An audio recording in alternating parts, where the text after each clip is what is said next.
Hi everyone, welcome to the teachers Haryana. So भाई आज हम हरियाणा जीके के बहुत सारे क्वेश्चन करेंगे। हो सकता है कि 200 क्वेश्चन आज इस वीडियो में कंप्लीट करें, हो सकता है कि 300 या 300 से ज़्यादा भी। मेरा आइडिया है कि 200 के इर्द गिर्द 200 के आसपास क्वेश्चन आज हम इस वीडियो में करेंगे। वीडियो हम मोस्टली 1 घंटे के आसपास ही रखते हैं। तो प्यारे दोस्तों, बता दूं कि यदि आप हरियाणा HTET की तैयारी कर रहे हो तो डायरेक्टली 4 से 5 नंबर आपको इसी वीडियो से देखने को मिलेंगे। हरियाणा CET की तैयारी कर रहे हो भाई तो आपके लिए वीडियो काफ़ी इंपॉर्टेंट है। हरियाणा HCS की तैयारी कर रहे हो यानी कि जहाँ पर हरियाणा जीके पूछी जाती है, तो आप कोई भी एग्ज़ाम जहाँ हरियाणा जीके पूछी जा रही है तो वह इसको ज़रूर देखिएगा। आप लोगों ने बहुत ज़्यादा प्यार दिया है, बहुत ही ज़्यादा सम्मान दिया है अब तक जितनी भी वीडियोज़ आई है। आई थिंक ये एकमात्र ऐसा चैनल होगा द टीचर्स हरियाणा जिसकी पहली ही वीडियो 2 दिन के अंदर 1 लाख चली गई थी। 2 दिन के अंदर 1 लाख प्लस वीडियो। ठीक है, तो काफ़ी सारा प्यार दे रहे हो आप। तो चलिए लेट गेट स्टार्ट। हाँ, बता दूं कि कुछ क्वेश्चन के आंसर मैं डायरेक्ट दूंगा और कुछ क्वेश्चन आपसे भी पूछता रहूँगा। ठीक है, तो चलिए सबसे पहला प्रश्न हमारा, हरियाणा गठन के समय सबसे बड़ा जिला कौन सा था? वेरी वेरी मोस्ट इम्पोर्टेंट, यह है आपका प्यारा राज्य हरियाणा। अच्छा, हरियाणा कब अलग हुआ था पंजाब से? 1 नवंबर 1966 को। ठीक है साहब, 1 नवंबर 1966 को अलग हुआ था। लेकिन अलग किससे हुआ था? तो अलग हुए थे हम पंजाब से। ठीक है, संयुक्त पंजाब से हम अलग हुए थे। अब जो ध्यान देने वाली बात है वो क्या है, जब हम पंजाब से अलग हुए थे तब हमें 34 दशमलव कुछ यानी कि लगभग मोटा मोटी हम मान लेते हैं कि 35% हिस्सा हमें मिला था जब हम पंजाब से अलग हुए थे। कब की बात कर रहा हूँ? 1 नवंबर 1966 की मैं बात कर रहा हूँ। ये रहा आपका पंजाब और ये रहा आपका नीचे वाला हरियाणा। ठीक है साहब, ये तो हो गई बात। उस समय चंडीगढ़ को हमारी संयुक्त राजधानी उसी टाइम पर बना दिए गए थे, यानी पंजाब का जितना हक चंडीगढ़ पर है उतना ही हक हमारा हरियाणा का है। ठीक है साहब, लेकिन ध्यान दीजिएगा उस समय हरियाणा के अंदर बनाए गए थे 7 जिले 1 नवंबर 1966 को। और ये रहे वो 7 जिले, कौन कौन से थे? GHAR JKM यानी कि गुड़गांव, हिसार, अंबाला, रोहतक। JK मतलब कि जम्मू कश्मीर में घर ले लिया, उस हिसाब से हमने ट्रिक बना रखी है। तो J मतलब कि जींद, जींद यहाँ पर शो नहीं हो रहा लेकिन जींद भी था। ठीक है, करनाल और फरीदाबाद। तो ये थे आपके। फरीदाबाद कहाँ से आ गया भाई? फरीदाबाद नहीं था।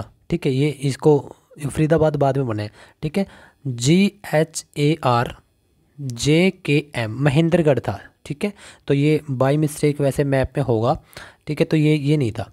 तो क्या था? 7 जिले थे। और यह पूछा कि उस समय पे सबसे बड़ा जिला कौन सा था एरिया में? तो ये रहा आपका हिसार, जो आपको ग्रीन दिख रहा है। तो भाई ये था आपका उस टाइम पे सबसे बड़ा जिला। पूछ ले कि सबसे छोटा जिला कौन सा था? तो वह था आपका जींद। ठीक है, तो वह था आपका जींद। ठीक है, हिसार और जींद दोनों उस टाइम पर थे। जींद सबसे छोटा और हिसार सबसे बड़ा। किसकी बात कर रहा हूँ? मैं बात कर रहा हूँ एरिया की, यानी क्षेत्र की। यदि मैं 2011 के डेटा के अनुसार पूछ लूँ आपसे कि सबसे बड़ा कौन सा है एरिया में और सबसे छोटा कौन सा है एरिया में, तो ध्यान दीजिएगा सिरसा जिला सबसे बड़ा जिला है आपका। और आपका फरीदाबाद, आपका फरीदाबाद क्या है? सबसे छोटा जिला है। किसकी बात कर रहा हूँ मैं? एरिया की बात कर रहा हूँ। तो एक क्वेश्चन के साथ बहुत सारे क्वेश्चन हमने करने का कार्य यहाँ पर किया है। तो हरियाणा गठन के समय सबसे बड़ा जिला कौन सा था? हिसार। सबसे छोटा कौन सा था आपका? जींद। इस प्रकार से आप भी यदि याद रखोगे तो इस बात को ज़रूर मान लीजिए कि आप, टाइम लग सकता है नो डाउट, लेकिन आप क्या करोगे? आप काफ़ी एग्ज़ाम निकाल दोगे। हरियाणा का पहला नेशनल पार्क कौन सा था? तो हम आपके देखिए 2 इस टाइम क्या है हरियाणा के अंदर, केवल 2 ही नेशनल लेवल के हरियाणा के अंदर 2 पार्क हैं, राष्ट्रीय पार्क। कौन कौन से? पहला है आपका सुल्तानपुर। ठीक है, 1971 में इसकी नींव रखी गई थी और 1989 में इसको दर्जा दे दिया गया था, 89 90 91 के आसपास। और दूसरा आपका कालेसर, 2003 में यह राष्ट्रीय पार्क आपका बना था। कौन सा? कालेसर। ठीक है, राष्ट्रीय उद्यान। ठीक है, इसको बोलते हम। तो 2 है ये, पहला सुल्तानपुर, दूसरा कालेसर। सुल्तानपुर है आपका गुड़गांव में और कालेसर है आपका कहाँ पर है? यमुनानगर में। तो काफ़ी इंपॉर्टेंट है। और यह आप कुछ देख रहे हो कि कुछ विदेशी पक्षी भी आते हैं। कहाँ पर आते हैं? सुल्तानपुर में। ठीक है, सारस पक्षी आते हैं। काफ़ी इंपॉर्टेंट क्वेश्चन है, बहुत बार वह पूछा गया है। अगला प्रश्न आपका, हरियाणा की प्रथम सफल फिल्म, देखिए हरियाणा की पहली सफल फिल्म कौन सी थी? तो वह थी आपकी चंद्रावल। चंद्रावल फिल्म काफ़ी हिट फिल्म थी हरियाणा की और यह आपको उसके कुछ तस्वीरें भी दिखाई दे रही है। देखिए आपको ऑप्शन में जो जो मूवी दिख रही है उनके ऊपर बात करते हैं। धरती फिल्म हरियाणा में सबसे पहली मूवी थी, लेकिन सबसे पहली मूवी हरियाणा में एक शॉर्ट मूवी थी जो कि आपकी 1968 में आई थी। और इसके बाद इसके ठीक 2 साल के बाद एक मूवी आई थी 1970 में, जाट हरफुल जुलानी, ठीक है, या हरफुल सिंह जुलानी, तो वह आई थी 1970 में। और यह आई थी 1968 में। कौन सी? धरती। तो धरती थी आपकी शॉर्ट मूवी। तो क्वेश्चन आ सकता है कि हरियाणा की सबसे पहली शॉर्ट मूवी कौन सी थी, तो वह थी आपकी धरती। और पूछ लिया जाए सबसे पहली मूवी, तब आपका आएगा हरफुल सिंह जाट जुलानी 1970 में। 1984 में आई थी आपकी चंद्रावल, जो कि आपका ऑप्शन सी है, ठीक है। और लाडो बसंती आई थी आपकी 2000 में, पूरी 2000 में। ये जो चंद्रावल फिल्म है ये तो हिट है ही है, लेकिन लाडो बसंती को भी आपके नेशनल लेवल के अवार्ड मिले हुए हैं। तो 1984 में, 1983-84 में आई थी आपकी चंद्रावल। तो यह हरियाणा की पहली सफल फिल्म थी। देखिए 1984 से और अब तक, कब, 2025 में ये वीडियो अब शूट हो रही है, तो अप्रोक्स आपके 25 और 16 41 साल हो गए भाई। इन 41 सालों में भाई कोई भी हिट मूवी नहीं आ पाई है।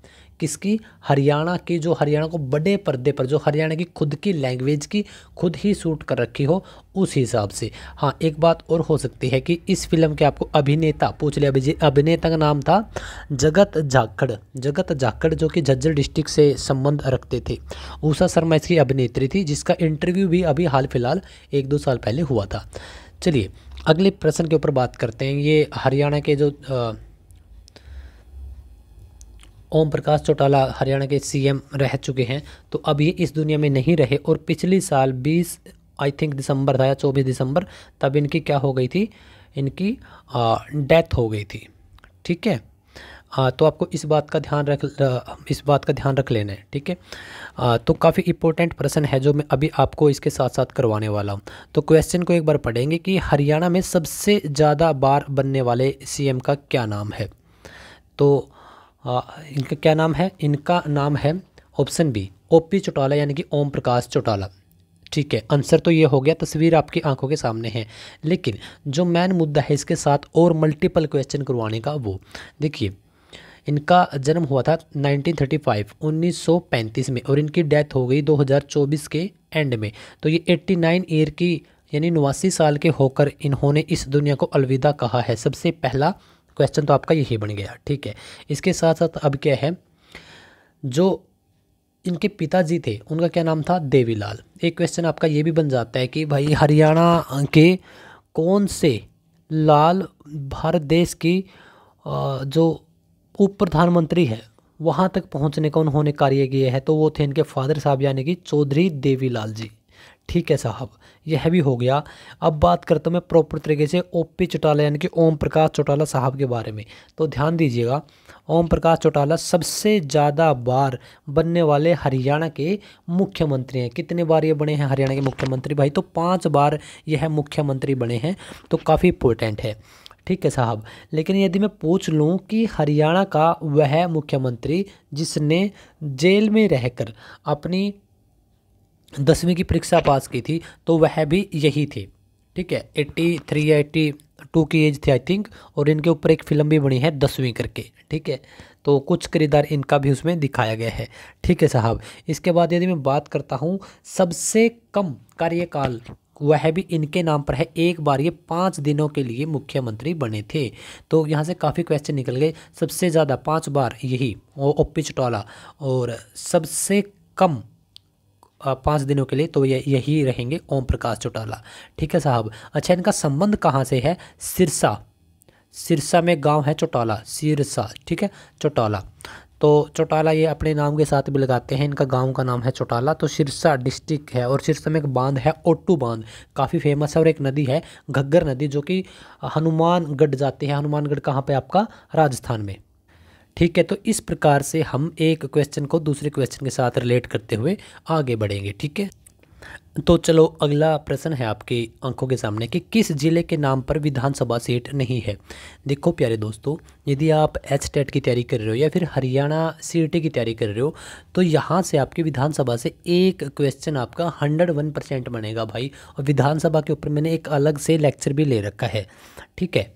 तो आपके लिए काफ़ी इम्पोर्टेंट हो जाता है। तो आपका क्वेश्चन है कि किस जिले के नाम पर विधानसभा सीट नहीं है। तो जिला पूछा है, तो ध्यान रखिएगा कुरुक्षेत्र वो जिला है जिसके नाम पर आज तक हरियाणा में कोई भी विधानसभा सीट नहीं है। तो अभी हाल फिलहाल हरियाणा में 90 विधानसभा सीट हैं और 22 जिले हैं। तो इन 22 जिलों में से 21 जिलों के नाम पर खुद की विधानसभा सीट है, लेकिन कुरुक्षेत्र के नाम पर कोई भी विधानसभा सीट नहीं है। ठीक है, कुरुक्षेत्र के नाम पर अपनी कोई भी विधानसभा सीट नहीं है। तो काफ़ी इंपॉर्टेंट आपका ये यहाँ से क्वेश्चन बन जाता है। तो 90 विधानसभा सीट हैं, लेकिन इसमें से 17 आरक्षित सीट हैं। ठीक है, तो बच गई कितनी? 73। तो 73 सीट ऐसी हैं जो कि आपकी आरक्षित नहीं है। ठीक है साहब, सन 1966 में कितनी सीटें थी विधानसभा की? 54 सीटें थी और इसमें से 10 थी आरक्षित। तो कितनी बच गई? 44। 44 सीट्स ऐसी थी जहाँ से कोई भी कैंडिडेट चुनाव लड़ सकता है, यहाँ यानी कि यह सीटें आरक्षित नहीं थी। अगले ही साल, ये थी 1966 में, अगले ही साल 67 में 1967 में क्या हुआ? ये सीटें बढ़कर कितनी हो गई आपकी? 81। ठीक है, और ठीक 10 साल के बाद 77 में यह सीटें हो गई थी 90। तो 77 से और अब तक 25 आ गई, तो 23 और 25 48 साल हो गए भाई। तब की हमारी विधानसभा की सीट कितने हैं? 90 की 90, यानी कि 90 की 90 सीटें हैं। तो काफ़ी इंटरेस्टिंग क्वेश्चन है। ठीक है, आपको ध्यान रख लेने। अभी परिसमन होगा तो हरियाणा में विधानसभा की सीट बढ़ने वाली है, 120 के आसपास जा सकते हैं। और आपको पता है कि जिले हरियाणा में 25 या फिर 26 होने वाले हैं। तो चलो ठीक है। हाँ, जो भी कुरुक्षेत्र का आपको नाम ध्यान आता है, नज़र आता है, तो कुरुक्षेत्र की महाभारत से रिलेटेड तस्वीर जो कि ब्रह्म सरोवर पर ही है। तो बहुत सारे लोग हैं भाई जो आ भी चुके हैं, लेकिन एक बार आओ, विजिट करो कुरुक्षेत्र को, घूमो फिरो, आपको काफ़ी बहुत कुछ सीखने को मिलेगा। यहाँ पर एक है आपका, अच्छा जब बात चली है इसकी तो इसी के ऊपर बात करते हैं। देखिए यहाँ पर कौन है? भगवान श्री कृष्ण। ठीक है, तो भगवान श्री कृष्ण ने अर्जुन को, जो अभी रथ को चला रहे हैं, इनको क्या बोला था कि इनको गीता का उपदेश दिया था। ठीक है, भगवान श्री कृष्ण, ये क्या हो गए? अर्जुन। ठीक है, इनको क्या बोला था? गीता का उपदेश दिया था। वो कहाँ पर है वो जगह? आपकी ज्योति सर, वो कुरुक्षेत्र में ही है। ठीक है, और कुरुक्षेत्र से पेहवा जब रोड आते हैं तब वहाँ पर है।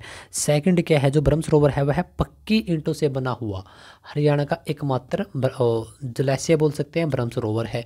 ठीक है, और इसके बाद यहाँ से एक क्वेश्चन बनता है, इसके पास ही है कृष्ण संग्रहालय, 1987 में उसको बनाया गया था, 1987 में। अच्छा, उसके ठीक सामने है थीम पार्क। ठीक है, थीम पार्क। थीम पार्क का नाम चेंज कर दिया गया। अब क्या कर दिया गया? अब उसका नाम रख दिया गया है केशव पार्क। ठीक है, और इसी से जब आप ब्रह्म सरोवर की तरफ आते हैं तब आता है आपका एक अर्जुन चौक, जो काफ़ी फेमस है वहाँ पे। और उसके साथ में आपकी एक पुस्तकालय या फिर लाइब्रेरी या फिर एक म्यूजियम बोल सकते हो, जो हमारे देश के, हमारे भारत देश के एकमात्र कार्यवाहक प्रधानमंत्री थे, जिसका क्या नाम है? गुलजारी लाल नंदा। तो वह उनके नाम पर है। तो काफ़ी इम्पोर्टेंट प्रश्न है। एक क्वेश्चन और आ सकता है कि देखिए जो कुरुक्षेत्र है उसके अंदर 4 विधानसभा की सीट हैं। कितनी है? 4 विधानसभा की सीट हैं। तो इनमें एक सीट है आपकी लाडवा। ठीक है, जो आपकी लाडवा विधानसभा सीट है भाई, यहाँ से अब की बार जो आपके मुख्यमंत्री नायब सिंह सैनी है, तो इसी विधानसभा से उन्होंने चुनाव लड़ा है और जीते हैं। तो इस वजह से यह हो जाती है आपकी सीएम सिटी, सीएम डिस्ट्रिक्ट आपका होगा कुरुक्षेत्र। जो लाडवा है आपका, तो वह विधानसभा के नाम पे है लाडवा सीट। और उसी लाडवा में एक अनाज मंडी है, जो कि एशिया की सबसे बड़ी क्या है? अनाज मंडी है। ठीक है, तो क्वेश्चन काफ़ी सारे हैं, इस प्रकार से आप रिलेट करके इसको पढ़ने का कार्य करेंगे। भाई जो ये क्वेश्चन है इसमें मैंने कुछ थोड़ी मिस्टेक्स ही ला, तो इस वजह पे इस क्वेश्चन पे बयान देनी। अगले क्वेश्चन पर चला। अगला क्वेश्चन है आपका कि हरियाणा में लोकसभा की कितनी सीट हैं हाल फिलहाल 2025 में? हाल फिलहाल हैं, अभी हैं 10 सीट हैं अभी विधानसभा की। ठीक है, तो 10 सीट हैं अभी हाल फिलहाल। 1966 में कितनी थी साहब? तो 1966 में थी आपकी 9 सीट, और 1977 में बढ़ाई गई थी आपकी, कितनी हो गई थी? 10 सीट। ठीक है, देखो एक बात ध्यान से समझो, 1971 की जो जनगणना है वो काफ़ी इंपॉर्टेंट है हमारे लिए। ठीक है, क्यों? क्योंकि जो वो जनगणना है उसी के बेस पे, उसी के आधार पे हमारी सीट जो डिसाइड करी गई थी, वो सीट आज तक सेम सेम की सेम है। ठीक है, 1977 में सीट बढ़ाई गई थी, लेकिन वो 1971 की जनगणना का आधार उसमें बनाया गया था। ठीक है, तो इस वजह से 1971 की जनगणना अपने लिए काफ़ी इंपॉर्टेंट हो जाए। भारत की जनगणना करी थी लोकसभा की सीटें खातर, और हरियाणा की जो जनगणना थी वो काम आई थी अपनी विधानसभा की सीटों के लिए, तो काफ़ी इंपॉर्टेंट है। तो 10 विधानसभा की सीट हैं। आप तक क्वेश्चन पूछा जाएगा कि आपकी अनारक्षित या फिर जनरल सीटें कितनी हैं, वो हैं 8। आरक्षित कौन सी है? 2। आरक्षित याद रख लो, अम्बाड़ा और सिरसा। बाकी आपकी क्या बच गई? आपकी अनारक्षित, मतलब कि अनरिजर्व सीट बच गई आपकी, जिसमें कोई भी कैंडिडेट चुनाव लड़ सके किसी भी कैटेगरी का। लेकिन जो 2 सीटें हैं सिरसा और अम्बाड़ा, यहाँ पे सिर्फ आरक्षित कैटेगरी के SC कैटेगरी के ही लोग क्या कर सके? चुनाव लड़ सके। अब ST कैटेगरी अपने पास है नहीं, तो इस वजह से हरियाणा में है ही नहीं ST, तो इस वजह से SC कैटेगरी के ही लोग यहाँ पे चुनाव लड़ सके। ठीक है, तो राज्यसभा के कितने सदस्य हैं? 5 सदस्य राज्यसभा के। आप कहाँ भेज सकें? आप लोकसभा में। ठीक है, जो राज्यसभा के सदस्य हैं उनका आम पब्लिक उसके लिए वोटिंग नहीं कर सकती, लेकिन जो लोकसभा के सदस्य हैं या फिर विधानसभा के सदस्य हैं उनके लिए आपा यानी कि आप और मैं यानी कि आम लोग भी आपा क्या कर सका? वोट कर सका। तो काफ़ी इंपॉर्टेंट प्रश्न हो जाए है भाई। ठीक है, चलो अगले प्रश्न की तरफ चलते हैं। एक धाकड़ क्वेश्चन, एक बढ़िया क्वेश्चन। हर्षवर्धन की तांबे की मुद्राएं कहाँ से मिली हैं भाई? हर्षवर्धन की कौन सी मुद्राएं थी? तांबे की मुद्राएं। तो आपको मिली है सोनीपत से, वही सोनीपत जो 1972 में बना था। एक साथ 2 डिस्ट्रिक्ट बने थे, और कहाँ से निकला था? ये आपका हिसार डिस्ट्रिक्ट से इसको निकाला गया था। ठीक है, ठीक है साहब, 1972 में बना था। ठीक है, अच्छा अब बात सुनो, जो हर्षवर्धन है, हर्षवर्धन ने जो आपकी कुरुक्षेत्र है, थानेसर राजधानी थी इसकी। थानेसर इसने राजधानी बना के रखी है। किसने? हर्षवर्धन ने। इसके फादर साहब, इसका भाई जयवर्धन और इसके फादर साहब इन वर्धन वंश की शुरुआत करी, और फिर इन्होंने इस वंश को आगे बढ़ाने का कार्य किया, और थानेसर कुरुक्षेत्र पर, और अंतिम हिंदू सम्राट भी था अपने नॉर्थ का ये। ठीक है, तो काफ़ी इंपॉर्टेंट हो जाता है इस वजह से। 590 में भाई इसका जन्म हुआ। 16 साल की एज में, एट द एज ऑफ 16 गद्दी पर बैठ गए थे, और 647 जब इनकी डेथ हुई तो 41 साल तक शासन किया, और सभी युद्ध ये जीते नहीं है, हारे भी हैं। तो इन्होंने अपनी 2 बार राजधानी चेंज की है। ठीक है, थानेसर भी थी, एक राजधानी और थी 636 ईस्वी में चेंज करी थी। तो कमेंट करके बताओ कि वह राजधानी कौन सी थी। चलो, जब भी नाम आता है कुरुक्षेत्र का तो कुरुक्षेत्र थानेसर, ठीक है, एक साथ ही है, तो इस वजह से काफ़ी इंपॉर्टेंट ये हो जाते हैं। चलो अगले क्वेश्चन। अगला प्रश्न भाई हमारा, चौधरी छोटू राम का जन्म किस स्थान पर हुआ था? सर चौधरी छोटू राम की प्यारी सी तस्वीर है। तो इनका जन्म हुआ था गढ़ी सांपला, जो कि आपकी रोहतक में है, और जो इन्होंने अपनी स्नातक की पढ़ाई करी थी वो करी थी सेंट स्टेफेंस कॉलेज, एक DU दिल्ली यूनिवर्सिटी के अंदर। ठीक है, तो वहाँ से इन्होंने अपनी पढ़ाई करी थी, और इसके बाद आगरा कॉलेज से इन्होंने LLB करने का कार्य किया था, और उसके बाद 1912 के आसपास 1912-13 में क्या किया इन्होंने? अपनी जो LLB कंप्लीट करके उसके बेस पे वकालत शुरू कर दी थी। ठीक है, तो बहुत बार अलग अलग प्रकार के क्वेश्चन पूछे जावे सर चौधरी छोटू राम से। तो सर की उपाधि भी दी गई थी अंग्रेजों के द्वारा, उपाधि कब इन्होंने लौटाई, कई प्रकार के क्वेश्चन। तो इस वीडियो में तो आज तो मैं शायद इतने क्वेश्चन नहीं करवा पाऊँगा चौधरी छोटू राम जी से रिलेटेड, क्योंकि मैंने एक अलग से सेपरेट वीडियो बना रखी है, काफ़ी विस्तार में स्टेप टू स्टेप समझा रखे है। तो आई रिक्वेस्ट यू कि जो लोग हरियाणा की किसी भी प्रकार की एग्ज़ाम की तैयारी करें जहाँ पर पूछा जा सके सर छोटू राम के बारे में, तो वो एक बार ज़रूर देख लियो। ठीक है, तो कहाँ पर है? गढ़ी सांपला रोहतक में, और जो गढ़ी सांपला जो बस स्टैंड है उसके पास ही, बस स्टैंड के ठीक इस तरफ जो हाईवे है वो क्रॉसिंग करके इनके प्यारी सी तस्वीर भी बना रखी है, लगा रखी है, तो काफ़ी इंपॉर्टेंट है ये। अगला प्रश्न, शिवालिक पहाड़ियों की सबसे ऊंची चोटी कौन सी है? तो सबसे पहले तो भाई ये समझो कि शिवालिक और आपकी अरावली है किस तरफ। देखो ए अरावली, एक है सै, तो ए पहले आएगा या सै पहले आएगा? तो ए पहले आएगा। और हम चलते हैं उत्तर से दक्षिण की तरफ, उत्तर और दक्षिण। ठीक है, बस आपको एक बात ध्यान रख लेना है, जो चीज़ पहली है वो ऊपर आती है, लेकिन इस केस में वो नीचे आएगी, यानी कि दक्षिणी जो हरियाणा है वहाँ पे जो पहाड़ियाँ हैं वो तो हो गई अरावली, और जो ऊपर बच गई वो हो गई आपकी शिवालिक। तो सबसे ऊंची चोटी कौन सी है आपकी, ये वाली मोरनी की पहाड़ियाँ। मोरनी की पहाड़ियों में एक जो चोटी है उसका क्या नाम है, करो, करो उसका नाम रख दिया गया है।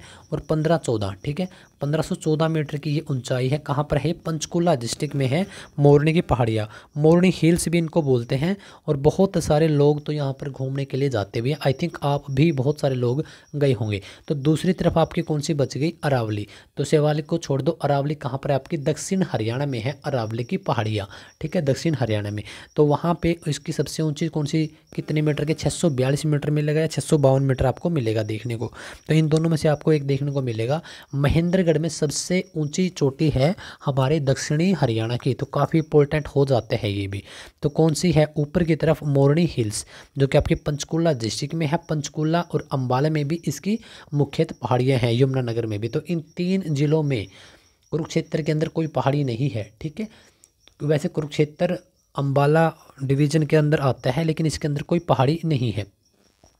अगला प्रश्न आपका, देखिए गुरुद्वारों का शहर कौन सा है। गुरुद्वारों का शहर रहेगा आपका, बताओ फटाफट से, गुरुद्वारों का शहर कौन सा है। और सबसे ज़्यादा गुरुद्वारे कहाँ पर है, सबसे ज़्यादा गुरुद्वारे हैं आपके अंबाला में, ठीक है, सबसे ज़्यादा गुरुद्वारे आपके रहेंगे अंबाला में। और गुरुद्वारों का शहर आपका जब भी आए तब आपका क्या रहेगा, कैथल रहेगा। तो टोपी वाला गुरुद्वारा भी आपका कैथल में, नीम साहिब गुरुद्वारा भी आपका कैथल में। अंबाला में आपका सबसे फेमस बता दो कि पंजोकड़ा कहाँ पे आपका, अंबाला में। और भी बहुत सारे हैं जो कि आपके अंबाला में हैं, ठीक है, ठीक है। और कैथल आपका बना था 1 नवंबर सन 1989 को। कुरुक्षेत्र आपका कब बना था, 1973 को। करनाल बन गया था 66 को। अंबाला भी बन गया था 1966 को। अब आप पूछोगे कि सर आप कैसे बता पाते हो, क्योंकि मैंने इनको एक ट्रिक से याद किया था, और वह ट्रिक पहले ही इस यूट्यूब चैनल पर अपलोड है। तो कौन सा जिला कब बना, किसे निकाला गया, किस मंडल में है, कब उसको दोबारा शामिल किया गया, तो ये सब चीज़ें हैं जो कि आपको भी अच्छे तरीके से पता होनी काफ़ी ज़रूरी है। चलिए फटाफट से अगले क्वेश्चन की तरफ अब हम चल पड़ते हैं। गेहूं व जो अनुसंधान संस्थान कहाँ पर है, देखो यह है आपका करनाल के अंदर, ठीक है। और आई थिंक 1969 के आसपास इसको बनाया गया था। ये इसकी एक प्यारी सी तस्वीर है, कहाँ पर है ये, करनाल के अंदर है। एक डायरी अनुसंधान है, वह भी बहुत बार पूछा गया है। तो 1923 में बेंगलुरु कर्नाटक में उसकी स्थापना करी गई थी, लेकिन 1955 में उसको ट्रांसफ़र कर दिया गया था हरियाणा करनाल में। तब से वो यहीं पर है, और उसको 100 साल कंप्लीट हो चुके हैं 2023 में उसकी स्थापना को। 1923 में बना था भाई, तो 2023 में क्या हो गया, वह हो गया उसके 100 साल हो। जो पुंडरी है वो है भाई आपका कैथल डिस्ट्रिक्ट के अंदर, ठीक है। पुंडरी विधानसभा सीट है, अभी तो जर्नल है, लेकिन अभी आगे इसको आरक्षित में डालेंगे, ठीक है। गुड़गांव एक प्रॉपर आपका ज़िला है, हिसार भी एक ज़िला है प्रॉपर, और करनाल भी एक ज़िला है। चलो आगे चलते हैं। जाट गजट समाचार पत्र किसने लिखा, कब निकाला, तो छोटू राम साहब ने इसको लिखा था, और सन 1916 में इसको निकालने का कार्य किया गया था, ठीक है। 13 अप्रैल 1916 को इसको निकाला गया था। और 13 अप्रैल को ही क्या बोलते हैं, वर्ल्ड जाट डे इसको बोलते हैं। इसी दिन इसको निकाला गया था सन 1916 के अंदर। कहाँ से निकाला था, रोहतक से निकाला था। वही रोहतक जिसको आप क्या बोलते हैं, हरियाणा की राजनीतिक राजधानी बोलते हैं। और जींद के बाद हम इसको हरियाणा क्या दिल भी बोलते हैं, ठीक है। और रोहतक और एक चरखी दादरी, 2 ऐसे ज़िले हैं हरियाणा में जो किसी भी अन्य राज्य के साथ सीमा साझा नहीं करते। ध्यान दीजिए, मैंने राज्य बोला है, मैंने जिला नहीं बोला। तो किसी भी अन्य राज्य के साथ सीमा साझा नहीं करते, जिलों के साथ तो लगते हैं नो डाउट, ठीक है। और रोहतक से निकाला गया था 1972 में सोनीपत, ठीक है। आई थिंक पीछे मैंने सोनीपत बोल दिया था कि हिसार से निकाला है, तो माफ़ी चाहूँगा। हिसार से भिवानी निकाला था, वो भी 1972 में ही बना था, और 1972 में ही सोनीपत बना, जो कि आपका रोहतक से निकाला गया था, ठीक है। तो चलिए अगले क्वेश्चन की तरफ अब चलते हैं। हरियाणा में पहला राष्ट्रपति शासन कब लगा, तो हरियाणा अब तक 3 बार राष्ट्रपति शासन लग चुके हैं। तो पहली बार कब लगा था, जब हरियाणा अलग हुआ उससे ही अगले साल, यानी कि 1967 में। और ये रहा भाई राष्ट्रपति भवन, जो कहाँ पर है आपका, दिल्ली में है। जो देश के प्रधानमंत्री हैं प्राइम मिनिस्टर वो भी दिल्ली में ही निवास करते हैं, और जो आपके ज़्यादातर, सभी नहीं, ज़्यादातर आपके लोकसभा के सांसद होते हैं और राज्यसभा के सांसद वो भी ज़्यादा दिल्ली में ही रहते हैं। तो दिल्ली काफ़ी इंपॉर्टेंट है और हमारी राजधानी भी है न्यू दिल्ली। ठीक है, तो 1967 में पहली बार राष्ट्रपति शासन लगा था, और राष्ट्रपति बनने के लिए कम से कम व्यक्ति को 35 साल का होना बहुत ज़रूरी है, भारत का नागरिक होना चाहिए, और देश का और जैसे कि कोई भी राज्य है, जैसे हरियाणा है, तो उसका राज्यपाल बनने के लिए भी 35 साल का आपको होना ज़रूरी है। राज्यसभा का सदस्य बनने के लिए 30 साल, और आपको लोकसभा का सदस्य बनने के लिए आपको 25 साल। तो 4 डेटा है जो कि आपको काफ़ी अच्छे तरीके से पता होने चाहिए। चलिए अगले क्वेश्चन पर अब हम चलते हैं। अगला प्रश्न है भाई अपना कि नरवाना, जो कि आपका डिस्ट्रिक्ट जींद में आता है, वही नरवाना। ठीक है, यह एक विधानसभा सीट भी है जो कि आरक्षित है। कृष्ण बेदी अब की बार यहाँ से विधायक हैं। तो जींद डिस्ट्रिक्ट में, तो इसमें कौन सा पर्यटक स्थल है, कहाँ पर पूछा गया आपका, नरवाना में। तो हरियल है ये। ठीक है, हरियल है, और हरियल कहाँ पे है भाई आपका, हरियल है आपका नरवाना में। बुलबुल है आपका जींद में। ठीक है, और मैना आपका रोहतक में, नौरंग आपका महम में। तो जो आपका हरियल है, हरियल के नाम से एक चौक भी है। जब हम हिसार जाते हैं, चलो अब तो बाईपास से निकल जाते हैं बाहर के बाहर, लेकिन जब पहले शहर में जाते थे तब क्या करते थे, हरियल एक चौक है। तो क्या है आपकी, क्योंकि मेरे मामे हैं भाई वहाँ पे नरवाना, तो इस वजह से मेरे को ध्यान है। तो डिस्ट्रिक्ट जींद में है क्या, नरवाना। तो काफ़ी इंपॉर्टेंट है ये। चलिए अगला प्रश्न है आपका कि कौन सी नदी सर्पाकार बहती है। ठीक है, मतलब ऐसे करके। तो वह कौन सी नदी आपकी, ये वाली कौन सी है भाई, यमुना। ठीक है, यमुना नदी आपकी बहती है क्या, सर्पाकार। ठीक है, जब आप यदि मैप पे भी देखोगे, हरियाणा और उत्तर प्रदेश यूपी दोनों के बीच में। ठीक है, तो इसमें क्या है, इसमें आपकी होगी यह नदी, और 320 किलोमीटर का इसका एक एरिया बताया गया। 320 ना मिले तो 326 कर दियो, तो दोनों डेटा याद रख लो। ठीक है, अगर दोनों मिले तो 320 पे क्लिक करना है।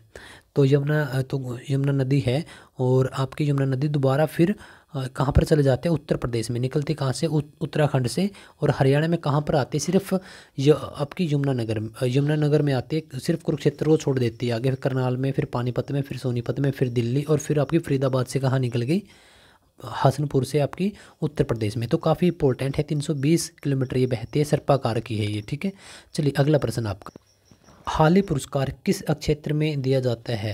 तो काफ़ी इंपॉर्टेंट है, तो यह दिया जाता है आपका उर्दू क्षेत्र में। ठीक है, और जिसके नाम पे दिया जाता है ये, अल्ताफ़ हुसैन हाली।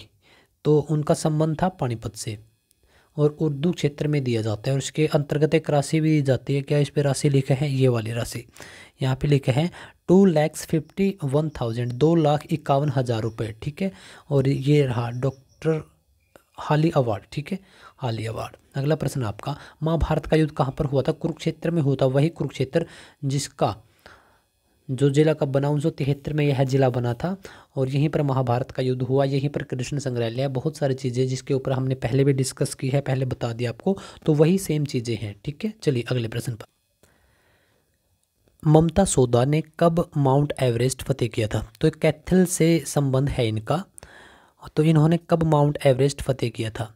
तो 2010 में इन्होंने क्या किया था भाई, माउंट एवरेस्ट फतेह किया था ममता सोदा ने, और डीएसपी के पद पर इनको बोल दिया गया था कि अब ये आप डीएसपी हैं। और इनके पति ने भी माउंट एवरेस्ट को फतेह किया था, और उनको भी सरकारी नौकरी मिलनी थी, तो ऐसा करके कुछ फंडा हो गया था आई थिंक, और फिर उनको पता नहीं मिला या नहीं मिला। तो काफ़ी इंपॉर्टेंट है ये ममता सोदा। कहाँ से है ये, कैथल से है। अच्छा, एक और है ममता जो रेवाड़ी से हैं, वो ममता सोदा नहीं, उनका पूरा नाम अब मुझे ध्यान नहीं, लेकिन ममता नाम है उनका भी। तो रेवाड़ी से हैं, और 1992, 93, 91, 92 में उन्होंने लगातार 2 बार माउंट एवरेस्ट को फतेह किया था। तो काफ़ी इंपॉर्टेंट है वो भी। अगले प्रश्न पर चलते हैं, पंचमुखी हनुमान मंदिर कहाँ पर है। तो ये है आपका जगाधरी। ठीक है, और जो डांड कैथल लिखा है यहाँ पर है आपका पंचमुखी चौक। पंचमुखी चौक आपका आए तो डांड कैथल, और पंचमुखी आपका मंदिर पूछ ले तो आपका जगाधरी। जगाधरी कहाँ पर है प्यारे दोस्तों, आपका यमुनानगर से है। ठीक है, पंचमुखी हनुमान मंदिर। ठीक है, एक पर आया था आपका पलवल। ठीक है, पलवल आया था। अगर जगाधरी ना मिले तो वहाँ पर भी एक पंचमुखी हनुमान मंदिर है, तब आपका राइट आंसर क्या रहेगा, पलवल रहेगा। अगला प्रश्न आपका, लक्कड़हारा मंदिर कहाँ पर है? लक्कड़हारा मंदिर कहाँ पर है? तो यह आपका कहाँ पर है? यह भी आपका जगाधरी में है। कैसे याद रखोगे? देखिए यमुनानगर को हम पेपर सिटी बोलते हैं, पेपर बनते हैं आपके लकड़ियों से, तो इस वजह से लक्कड़हारा मंदिर भी कहाँ पर हुआ? यमुनानगर में, और यमुनानगर के अंदर क्या है? जगाधरी। ठीक है, तो इस वजह से काफ़ी इंपॉर्टेंट हो जाता है ये। बहुत ज़्यादा मोस्ट इंपॉर्टेंट प्रश्न आपका, तिलियार झील कितने एकड़ में फैली हुई है? तो 1 2 3 याद कर लो, बस 1 2 3। तिलियार झील ये उसी की तस्वीर है प्यारी सी, अब तो बहुत पुरानी हो गई ये तस्वीर। ठीक है, अच्छा है कहाँ पर है भाई ये?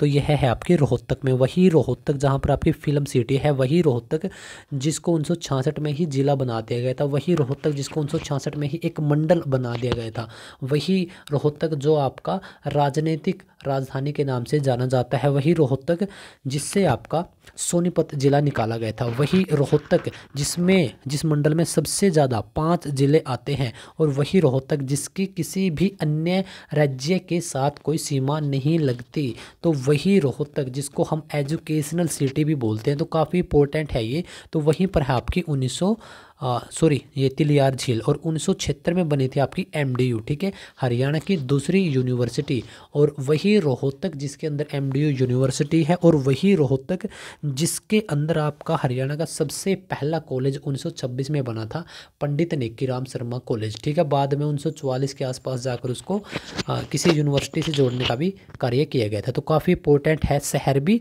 और 1976 में बनी थी आपकी MDU यूनिवर्सिटी। और पहली यूनिवर्सिटी हरियाणा की कौन सी है भाई? 1956 में बनी KUK यूनिवर्सिटी। KUK यूनिवर्सिटी 1956 में बनी, प्रथम यूनिवर्सिटी हरियाणा की। ठीक है, सबसे पहली यूनिवर्सिटी KUK, सबसे प्राचीन यूनिवर्सिटी हरियाणा में KUK, प्रथम कैशलेस यूनिवर्सिटी वह भी आपकी KUK, और NEP 2020 लागू करने वाली भी आपकी यही रहेगी। ठीक है, अगले क्वेश्चन पर चलते हैं। अगला प्रश्न है आपका, कसौटी नदी के नाम से यह नदी जानी जाती है, कसौटी। तो यह क्वेश्चन है जो आप मुझे इसका आंसर दोगे। ठीक है, तो चलो अगले क्वेश्चन पर चलते हैं। लगातार 2 बार एवरेस्ट फतेह करने वाली का क्या नाम है? तो ध्यान आ गया, एक था ममता सोदा जो कि कैथल से थी, लेकिन यह है ममता यादव। ठीक है, यह इनकी तस्वीर है एक, और राष्ट्रपति इनको क्या कर रहे हैं? सम्मानित कर रहे हैं। ठीक है, तो इनको अवार्ड पद्मश्री आई थिंक इनको मिला था उस टाइम पे। तो ममता यादव इनका नाम है, रेवाड़ी से हैं, और 1991-92 में लगातार 10 मई 1991 और 10 मई 1992 या 92-93 ऐसा करके है कुछ, तो इनको 2 बार माउंट एवरेस्ट इन्होंने फतेह किया। तो काफ़ी इंपॉर्टेंट हो जाता है आपकी परीक्षा की नज़र से।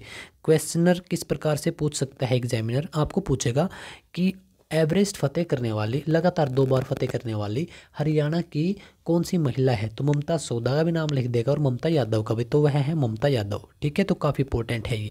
और वही रेवाड़ी जिसका जन्म हुआ था 1 नवंबर 1989 को, और वही रेवाड़ी जहाँ पर रेलवे का सबसे बड़ा जंक्शन है, वही रेवाड़ी जहाँ पर उसका म्यूजियम भी है, किसका? रेलवे का। तो काफ़ी इंपॉर्टेंट हो जाता है।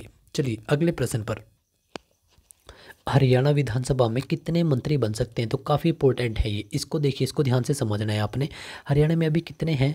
हरियाणा में 90 विधानसभा सीट हैं, और हमारी जो पार्लियामेंट है वो क्या बोलती है, जो हमारा संविधान है वो क्या बोलता है कि 15%। ठीक है, आप 15% ही कुल MLA का आप क्या कर सकते हो? मंत्रिमंडल में शामिल कर सकते हो। तो आप इसको 0 से 0 काट दो, 5 दिया, 3 पे गया 15, 5 दूना 10, तो ऊपर क्या बच गया? 9 या 27, और नीचे बच गया आपका 2। अब डिवाइड कर दो तो हो गया 13.5।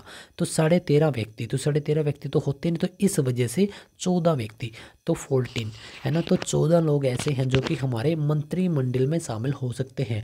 2024 में अभी चुनाव हुए थे 15वीं विधानसभा के लिए, हरियाणा की बात कर रहा हूँ प्यारे दोस्तों में। ठीक है, तो उसमें क्या हुआ है कि अब 14 मंत्री हमारे मंत्रिमंडल में शामिल हैं। अच्छा, कौन कौन से होते हैं ये? यह वह होते हैं, एक तो इनको मंत्री का पद या फिर एक नाम मिल जाता है कि भाई ये मंत्री हैं। ठीक है, वैसे तो MLA होते हैं, विधायक होते हैं। दूसरी बात, मंत्रिमंडल में शामिल कौन होंगे? यही मंत्री होंगे। तीसरी बात, यह वही व्यक्ति हैं या यही वो मंत्री हैं या यही वो MLA या विधायक हैं जो किसी भी जैसे डिपार्टमेंट है उनके मुखिया होते हैं। फॉर एग्जांपल अभी नायब सिंह सैनी हैं, वो क्या हैं? मंत्री भी हैं, मुख्यमंत्री भी हैं, MLA भी हैं। वो क्या हैं? जैसे कि जो पुलिस, जो गृह विभाग है वह इनके अंडर है। होम मिनिस्टर भी ये हैं। तो बहुत सारी चीज़ें हैं जो कि इनके अंडर आती हैं। जैसे हमारे खेल मंत्री हैं गौरव गौतम, हमारे शिक्षा मंत्री हैं महिपाल सिंह डांडा। तो इस वजह से जो बड़े बड़े हमारे क्या हैं, जितने भी हमारे बड़े बड़े डिपार्टमेंट्स हैं वह किसी न किसी मंत्री को दे दी जाते हैं। और 2003 में यह संशोधन हुआ था कि 15% ही आपके विधायक मंत्रिमंडल में शामिल हो गए। और यह हमारा 91वां संविधान संशोधन था। ठीक है, 91 काफ़ी इंपॉर्टेंट है ये। और 1991 में एक 69वां संविधान संशोधन हुआ था। 91 से रिलेट कर दिया मैंने 1991। तो 69वां संविधान संशोधन हुआ था जिसमें क्या बोला गया था कि एनसीआर, ठीक है, एनसीआर क्षेत्र के बारे में बताया गया था।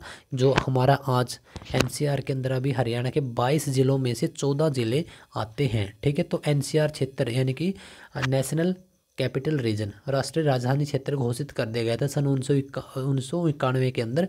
69वां संविधान संशोधन हुआ था। तो इस प्रकार से प्यारे दोस्तों आप भी एक डेट को दूसरी डेट के साथ यदि याद करोगे तब आपको कोई दिक्कत नहीं होगी। चलिए अगले प्रश्न की तरफ अब हम बढ़ जाते हैं। गाय की औसतन आयु कितनी है? तो ये तो हो गया भाई एक एनिमल हस्बेंड्री का क्वेश्चन। ठीक है, तो चलो इसको रहने देते हैं क्योंकि इस टाइप के क्वेश्चन अभी हाल फिलहाल बहुत कम आ रहे हैं। अल्ताफ हुसैन हाली, जिसके ऊपर एक पीछे क्वेश्चन भी आया था, हमने किया भी था कि उसका पानीपत से ये संबंधित थे और इनको क्या था, शमसूल उलेमा की उपाधि दी गई थी। कब दी गई थी ये आप कमेंट करके बताओगे मुझे। अगला प्रश्न, महाभारत का युद्ध कितने दिन चला? तो 18 दिन चला था और इसके अंदर 18 ही पर्व हैं। काफ़ी इंपॉर्टेंट हैं कुछ पर्व और कुछ दिन, जैसे कि द्रोणाचार्य की मृत्यु कब हुई, कौन से पर्व में इसका वर्णन है। तो महाभारत का युद्ध कहाँ पर हुआ था? कुरुक्षेत्र के अंदर हुआ था। अच्छा, आप मुझे कमेंट करके एक बात बताओगे कि महाभारत का कौन सा कैरेक्टर आपको बहुत ज़्यादा अच्छा लगता है? कर्ण, क्योंकि बहुत सारे लोगों को कर्ण पसंदीदा है, युधिष्ठिर या फिर कौन, या अर्जुन या भगवान श्री कृष्ण, जो भी है तो आप मुझे कमेंट करके बताओगे। अगला प्रश्न, किस वर्ष को हरियाणा का स्वर्णकाल युग कहा जाता है? किस वर्ष को? तो बताइए, यह भी आप मुझे कमेंट करके बताओगे। कुछ क्वेश्चन मैं आप लोगों के लिए देके जा रहा हूँ। ठीक है, शाह कमीशन, देखिए जब हरियाणा बना था उससे पहले बहुत बार डिबेट हुई है कि भाई हरियाणा को किस तरीके से पंजाब से अलग किया जाए। तो उसमें आया था एक शाह कमीशन। ठीक है, इसके अध्यक्ष कौन थे? जेसी शाह, एक श्री एस दत्त और एक एम फिलिप। यह 2 और बंदे थे, तो कुल मिलाकर 3 बंदे थे ये जेसी शाह कमीशन के नाम से। और इन्होंने ही वो रिपोर्ट प्रस्तुत की थी जिसके आधार पर पंजाब से हरियाणा अलग हुआ था। 1 नवंबर को कितने ज़िले बने हैं बताओ आप फटाफट से। तो कुल मिलाकर 1 नवंबर को 11 ज़िले बने हैं। 7 ज़िले 1 नवंबर 1966 को और 4 ज़िले 1 नवंबर 1989 को। तो कुल मिलाकर 11 ज़िले बने हैं। तो 11 आपको याद रख लेना है। चलिए अगले क्वेश्चन पर, तो चलो अगले प्रश्न पर। पंचमपुर किस स्थान का प्राचीन नाम है? पंचमपुर, देखो पंचमपुर से पंचकुला मत कर देना बस। पंचमपुर से आपका आएगा पिंजौर, पिंजौर का गार्डन। अच्छा, कौन कौन गया है पिंजौर गार्डन में?